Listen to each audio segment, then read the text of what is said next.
नमस्कार दोस्तों, स्वागत आप सभी का। इस वीडियो में हम बात करेंगे नासा के स्वॉट मिशन के बारे में, जो कि पूरी दुनिया के पानी की जानकारी देगा। तो इस वीडियो में हम देखेंगे कि असल में यह काम कैसे करेगा, इसकी ज़रूरत क्या है, इसका एम क्या है, इसका ऑब्जेक्टिव क्या है। करंट अफेयर पर्सपेक्टिव से ये काफ़ी इंपॉर्टेंट वीडियो होने वाली है। मुझे ये बात सुनकर बड़ा अच्छा लगता है जब आप लोग मैसेजेस करते हैं, कमेंट्स करते हैं कि सर आपकी हमने ये वीडियो देखी थी और ये वीडियो जो करंट अफेयर की थी वो इस एग्ज़ाम में इससे सवाल आया, उसमें एग्ज़ाम में सवाल आया। तो मेरे जितने भी वीडियोस होती हैं उसमें से काफ़ी क्वेश्चंस जो हैं वो एग्जामिनेशन में आ रहे हैं। इससे मुझे इस बात की भी खुशी है और इस बात की भी खुशी है कि आप लोग अच्छे से वो क्वेश्चंस को अटैम्प्ट कर पा रहे हैं। जैसे पीएम श्री अभी एक एग्जामिनेशन में आया था, मेरे को कोई मेरा स्टूडेंट बता रहा था। इसके साथ साथ एक मैंने कर्तव्य पथ की वीडियो बनाई थी, राजपथ से कर्तव्य पथ, वो भी अभी सवाल आया था। तो ये काफ़ी अच्छा लगता है। तो अगर आप में से कोई नया व्यक्ति है तो प्लीज़ आप चैनल को सब्सक्राइब करिएगा, और जिन्होंने पहले कर लिया है उनका तो धन्यवाद। तो देखिए, अभी नासा का एक मिशन है स्वॉट, जो कि काफ़ी खबरों में था। स्वॉट का फुल फॉर्म होती है surface water and ocean topography. ये फुल फॉर्म डायरेक्टली पूछ ली जा सकती है। दो चीज़ें आपको याद रखनी है कि सबसे पहले स्वॉट की फुल फॉर्म क्या है और फिर इसको कौन सी स्पेस एजेंसी ने बनाया है, क्योंकि इससे सवाल डायरेक्टली पूछ लिया जा सकता है। तो स्वॉट जो है वो सरफेस वाटर ओशन टोपोग्राफी है, और स्वॉट को किसने बनाया है? नासा में। देखिए दोस्तों, अगर आप कहीं पे जेओए या क्लरिकल या ऐसे किसी एग्जाम की बात करें तो वहाँ पे इस प्रकार के ही क्वेश्चन आएंगे कि स्वॉट की फुल फॉर्म क्या होगी या फिर इसको किसने स्टार्ट किया है। लेकिन अब जैसे स्टेट पीसीएस की बात करें, यूपीएससी जैसी बात करें, तो उसमें ये भी पूछा जाएगा, लेकिन उसके साथ साथ और भी कुछ एडिशनल चीज़ें दी जाएंगी और फिर बोला जाएगा बताओ कि इसमें से कौन सा सही है, A and B, A B C, ऐसा ऐसा करके। तो इसलिए हम हर एक करंट अफेयर को इन डेप्थ कवर करते हैं, ना कि सिर्फ एक क्वेश्चन बना के कि ये है और इसका आंसर ये है और वो। तो इससे क्या होता है कि आप उस प्रकार के क्वेश्चंस में सिर्फ आप अगर क्लरिकल या इस प्रकार के एग्जामिनेशन के लिए तो वहाँ तक के लिए वो ठीक है। लेकिन अगर आप किसी स्टेट पीसीएस या यूपीएससी ऐसे किसी एग्जाम की तैयारी कर रहे हैं तो उसके लिए इन डेप्थ पूरे करंट अफेयर का नॉलेज चाहिए, क्योंकि क्वेश्चन एक बनेगा और वो पूरा करंट अफेयर को मद्देनजर रखकर ही बनाया जाएगा। इसलिए ये कारण होता है कि करंट अफेयर्स को मैं इन डेप्थ कवर कराता हूँ, और उसका आप में से कुछ लोगों को फ़ायदा भी हो रहा है। कई लोगों ने मेरे को कमेंट बॉक्स में बताया, तो मेरे को काफ़ी अच्छा लग रहा है। इसके साथ साथ हम अपने चैनल में अभी आज के समय पॉलिटी भी कवर कर रहे हैं, तो अगर वो भी आप चाहें तो देख सकते हैं। तो चलिए स्टार्ट करते हैं। नासा ने मिशन शुरू किया स्वॉट, इसकी फुल फॉर्म है surface water and ocean topography. ये बेसिकली है कि एक स्पेसक्राफ्ट है जो ट्रैक करेगा हमारे सरफेस ऑफ अर्थ में लगभग देखो नियरली, पूरा 100% बात नहीं कर रहा है, ये नियरली बात कर रहा है कि नियरली सरफेस ऑफ अर्थ में जितना भी वाटर है उस सारे को ये ट्रैक करेगा। इसको लॉन्च किया गया स्पेसएक्स के रॉकेट से, स्पेस लॉन्च कॉम्प्लेक्स 4E, और कहाँ से? कैलिफोर्निया के वेंडनबर्ग स्पेस फोर्स बेस से। ये ऑपरेशनल रहेगा 3 साल के लिए। इसकी जो वैलिडिटी है वो कितनी है? 3 साल तक है। और ये जो हमारा स्वॉट मिशन है surface water and ocean topography, इसमें सैटेलाइट अल्टीमीटर का यूज़ किया गया है। अल्टीमीटर क्या होता है? देखिए, अल्टीमीटर एक इंस्ट्रूमेंट होता है जिससे हम एल्टीट्यूड को, ध्यान रखिएगा, एल्टीट्यूड को मेजर करते हैं। तो altimeter used in the measurement of altitude. इसको किसने बनाया है? इसको बनाया है नासा ने। लेकिन नासा के साथ साथ और भी कुछ कंट्रीज़ की जो स्पेस एजेंसीज हैं उन्होंने अपना कॉन्ट्रीब्यूशन इसमें दिया है। तो नासा के साथ साथ आपके पास CNES आती है जो कि फ्रांस स्पेस एजेंसी है। इसके साथ साथ यूके और कनाडा की जो स्पेस एजेंसीज है उन्होंने भी थोड़ा अपना योगदान दिया है। तो अगर आपसे सवाल पूछा जाएगा तो ऑप्शन में आपको, अगर इस प्रकार का सवाल पूछा जाए तो ऑप्शन में आपको सिर्फ नासा ही 90% चांसेस है कि देखने को मिले, तो आपने नासा टिक लगाना है। अब बात आती है कि ये क्यों वाटर जो है अर्थ, सरफेस ऑफ अर्थ का, उसको हमने क्यों स्टडी करना है, इसका ऑब्जेक्टिव क्या है? तो देखिए, इस मिशन का ऑब्जेक्टिव है कि दुनिया का पहला ग्लोबल सर्वे किया जाए अर्थ के सरफेस वाटर का। ये जो सैटेलाइट होगा, ये जो मिशन होगा, ये कैपेबल है इवन ओशियन सरफेस टोपोग्राफी में जो फाइनर टू फाइनर डिटेल्स हैं उन्हें भी ऑब्जर्व करने के, यानी जो ओशियन सरफेस टोपोग्राफी उसकी फाइनर से फाइनर जो डिटेल्स हैं उसे भी ऑब्जर्व किया जाएगा।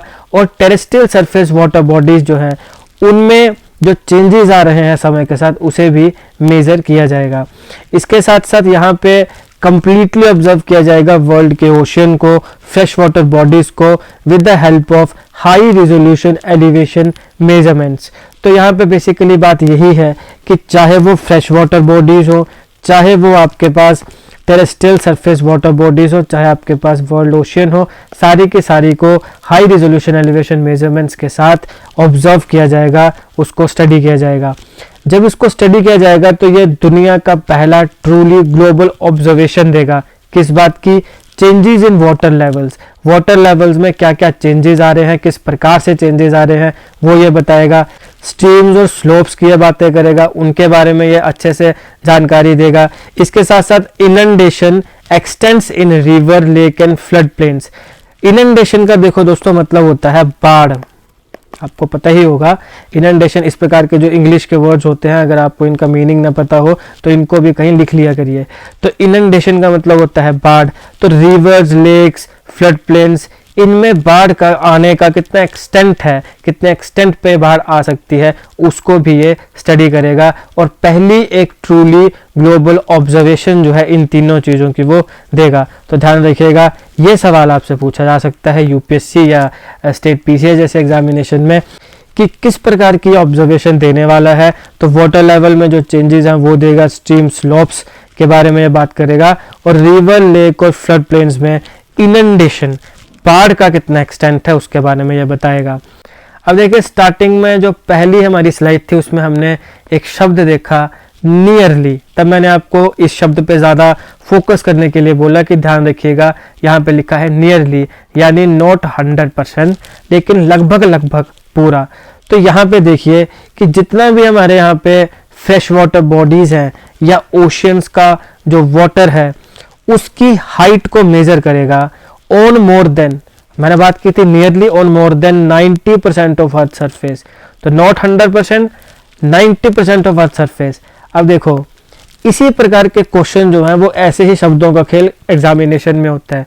वहाँ पे नियरली शब्द आएगा या कोई इस प्रकार के और शब्द आएंगे तो उसमें फिर कई बार कंफ्यूज हो जाते हैं। तो आपने कंफ्यूज नहीं होना है, आप कंफ्यूज ना हो, इसीलिए हम यहाँ पे इस प्रकार के शब्दों के ऊपर ज़्यादा जोर देते हैं।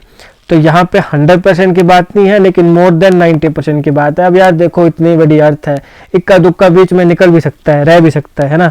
तो इसलिए यहाँ पे बात नियरली हुई है, यहाँ पे बात मोर देन 90% अर्थ सरफेस की हुई है कि मोर देन 90% अर्थ सरफेस में जितने भी फ्रेश वाटर बॉडीज़ हैं, जितने भी ओशियंस हैं, उनके जो हाइट है वाटर, हाइट ऑफ वाटर, उसको ये क्या करेगा, उसको ये मेज़र करेगा। इसके साथ साथ ये ऑब्जर्व करेगा हमारी ओशियन सर्कुलेशन को, और इससे जो इन्फॉर्मेशन आएगी, जो इन्फॉर्मेशन ऑब्टेन होगी इस मिशन से, वो हमें क्या चीज़ समझने में, अंडरस्टैंड करने में मदद करेगी। अब अगर कुछ चीज़ों को समझने में इसकी अगर मदद मिले तभी तो फ़ायदा है इतना पैसा खर्च करने का और इतने एफर्ट्स करने का। अगर इसकी आउटपुट ही ना हो तो क्या फ़ायदा। तो कुछ ना कुछ इसकी आउटपुट होगी, कुछ ना कुछ चीज़ों को, कुछ ना कुछ मिस्ट्रीज़ को या अंडरस्टैंड करने की कोशिश करेगा। तो देखिए, सबसे पहला आता है ओशियंस इन्फ्लुएंस इन क्लाइमेट चेंज। क्लाइमेट चेंज में ओशियन का क्या इन्फ्लुएंस है, ये समझने में हमें मदद मिलेगी। Impact of global warming on the water bodies, water bodies के ऊपर ग्लोबल वार्मिंग का क्या इम्पैक्ट है, उसे समझने में हमें मदद मिलेगी। ग्लोबल वार्मिंग की वजह से, क्लाइमेट चेंज की वजह से हमें काफ़ी चीज़ें देखने को मिलती हैं, जैसे कि हमें देखने को मिलता है फ्लैश फ्लड्स, हमें देखने को मिलता है क्लाउड बस्ट, हमें देखने को मिल रहा है आर्कटिक एम्प्लीफिकेशन। ये तीनों चीज़ें क्या होती हैं, मैंने इन तीनों चीज़ों को अलग वीडियोस में कवर किया है, flash floods, cloud burst, Arctic amplification को। अगर आप देखना चाहें तो देख सकते हैं, तीनों वीडियोस के लिंक आपको डिस्क्रिप्शन बॉक्स में मिल जाएंगे। तो इस प्रकार से जो क्लाइमेट चेंज है उससे हमें तो बहुत चीज़ें देखने को मिल रही हैं, लेकिन ओशन का इन्फ्लुएंस क्या है क्लाइमेट चेंज में, ये हमें समझने में मदद करेगा ये जो मिशन है। इसके साथ ग्लोबल वार्मिंग का वाटर बॉडीज़ के ऊपर क्या इम्पैक्ट है, ये समझने में मदद करेगा। और इसके साथ साथ जो हमारी कम्युनिटीज़ हैं वो कितनी प्रिपेयर हैं फ्लड्स और ड्रॉट जैसे डिज़ास्टर्स के लिए, वो भी हमें समझने में, अंडरस्टैंड करने में ये मदद करेगा। तो यहाँ 3 इम्पॉर्टेंट चीज़ें अंडरस्टैंड करने में मदद करेगी। जो इन्फॉर्मेशन ऑब्टेन की जाएगी इस मिशन से वो यही है, ओशन का इन्फ्लुएंस क्लाइमेट चेंज पे, इम्पैक्ट ऑफ ग्लोबल वार्मिंग का इम्पैक्ट वाटर बॉडीज़ पे, और फिर हमारी कम्युनिटीज़ कितनी प्रिपेयर हैं फ्लड्स और ड्रॉट्स जैसे डिज़ास्टर्स को फेस करने के लिए। देखिए, इस सैटेलाइट में लगभग 6 महीने सारा सीरीज ऑफ चेक्स और कैलिब्रेशंस करने के बाद इससे डाटा जो है उसे कलेक्ट किया जाएगा, और 21 दिन में, ये ध्यान रखिएगा बात को, कि 21 दिन में एक बार ये पूरे earth surface between 78 degree south to 78 degree north ये पूरा क्या करेगा, एंटायर सरफेस ऑफ अर्थ को कवर करेगा। और वहाँ पर फिर ये उसको जो भी इंफॉर्मेशन वहाँ से निकलेगी उसको कलेक्ट करेगा। तो यहाँ पे ध्यान देखिएगा 78 degree south to 78 degree north में लैटिट्यूड पे ये कवर करेगा एंटायर अर्थ के सरफेस को एटलीस्ट वंस एवरी 21 डेज। हर दिन, ईच डे, हर दिन 1 टेराबाइट ऑफ अनप्रोसेस्ड डाटा जो है वो ये भेजेगा हर दिन। इस स्पेसक्राफ्ट में आपको एक बड़ा अमेजिंग इंस्ट्रूमेंट देखने को मिलेगा, उसका नाम है कारिन। इसकी फुल फॉर्म है का बैन रडार इंटरफेरोमीटर। ये क्या काम करेगा, देखिए मान लो ये सैटेलाइट है और ये हमारा वाटर है, और इस सैटेलाइट में आपको यहाँ जैसे 2 एंटीनास देखने को मिलेंगे। अब क्या करेगा, देखिए which bounces radar pulses off the surface of water, यहाँ पे जो रडार पल्सेस हैं वो आएंगी and receive the return signal using 2 antennas. Radar signals यहाँ से रडार पल्सेस आएंगी, फिर यहाँ से रिटर्न सिग्नल्स आएंगे। मान लो अलग कलर में बनाते हैं रिटर्न सिग्नल्स को, ये रिटर्न सिग्नल्स हैं। ये रिटर्न सिग्नल्स जो हैं, ये रिटर्न सिग्नल्स को कौन रिसीव करेगा, ये जो 2 एंटीनास हमने यहाँ पे देखे, ये 2 एंटीनास ये इन्हें रिसीव करेंगे either side of the spacecraft, मतलब 2 antennas on either side of the spacecraft वो इसे रिसीव करेंगे। ये आपका फंक्शन है का बैंड रडार इंटरफेरोमीटर का। और ये जो सिग्नल्स को रिसीव किया जाएगा यही तो एक्चुअल में वो डाटा है जो कलेक्ट करना है, और उसको जैसे हमने कहा कि 1 टेराबाइट पर डे उसको जो है वो भेजा जाएगा। तो ये है पूरा आपके पास नासा का स्वॉट मिशन, हमने इन डेप्थ से कवर किया। आई होप आपको वीडियो अच्छी लगी हो। अगर आपको अच्छी लगे तो लाइक करिएगा, शेयर करिएगा। जो वीडियोस मैंने आपको बताई हैं उनका लिंक आपको डिस्क्रिप्शन में मिल जाएगा, एक बार डिस्क्रिप्शन जरूर चेक करिएगा। और ऐसे ही वीडियोस के लिए हमारा चैनल सब्सक्राइब करिएगा। Thank you for watching.